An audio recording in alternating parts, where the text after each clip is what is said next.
క్రీస్తునాథుని యందు ప్రియమైనటువంటి సహోదరి సహోదరులారా, ఒక దైవ సేవకుడు ఒక గ్రామానికి వెళ్ళినప్పుడు ఆ గ్రామంలో ఇల్లు ఇవ్వడానికి కూడా నిరాకరించారు అని చెప్పేసి అని అంటూ ఉన్నారు.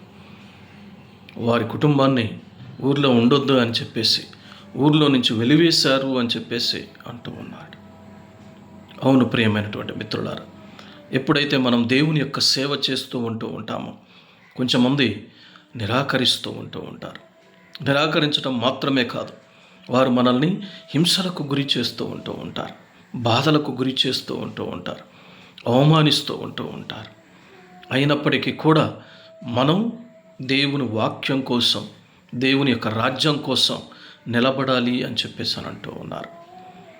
ఎందుకంటే సాక్షాత్తు క్రీస్తు ప్రభువునే వారు హింసించారు, నిందించారు, అవమానించారు, అవహేళన చేశారు, పరిహసించారు.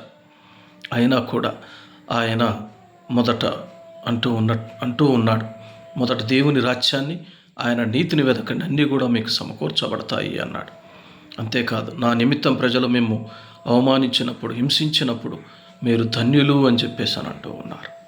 అవును ప్రియమైనటువంటి మిత్రులారా, నీవు స్వార్థ పరిచర్య చేయడానికి వెళ్ళినప్పుడు ఎదురయ్యేటటువంటి హింసలను సంతోషంగా భరిస్తూ ఉన్నావా? కష్టాలను ఆహ్వానిస్తూ ఉన్నావా? దేవుని రాజ్యం కోసం, దేవుని యొక్క సువార్తను ప్రకటించడం కోసం హింసలను, అవమానాలని, కష్టాలను అన్నిటినీ కూడా సంతోషంగా భరిస్తూ ముందుకు సాగిపోవడానికి ప్రయత్నం చేస్తూ ఉన్నావా? ఆ క్రీస్తు ప్రభు ఏ విధంగానైతే క్రీస్తు తండ్రి చిత్తాన్ని నెరవేర్చడం కోసం ఆయన ఎల్లప్పుడూ కూడా అన్నిటిని భరించాడు, అలా భరించేటటువంటి శక్తినివ్వమని ప్రార్థన చేద్దాం. ఎందుకంటే ఆయన అంటూ ఉన్నాడు, భారంచి అలసలసిన సమస్త జనులారా నా యొద్దకు రండి, మీకు విశ్రాంతినిస్తాను అంటూ ఉన్నాడు. ప్రభు మనకు కూడా మన హింసలలో శక్తిని, ఓదార్పుని, బలాన్ని ప్రసాదిస్తాడు. కావున వాటిని ఎదిరించి నిలబడదాం దేవుని యొక్క రాజ్యం కోసం.